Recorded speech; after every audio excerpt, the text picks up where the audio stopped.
यहाँ आएर म चाहिँ धेरै खुसी छु किनभने मेरो मान्छेलाई सन्चो भयो।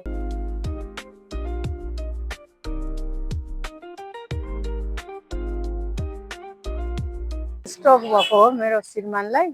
आउँदाखेरि चाहिँ हिँड्न पनि सक्नु भएको थिएन। हामी हस्पिटलबाट सिधै आएको हो। अनि हिँड्न सक्दैन कि जस्तो लाग्थ्यो मलाई हेर्दाखेरि चाहिँ।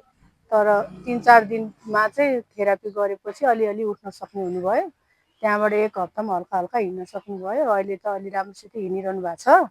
मैले भन्ने अनुभवै त्यही हो। मैले देखेको नि त्यही हो। अब सधैँभरि यहाँ बसिरहेको छु नि म पनि बुढासँगै।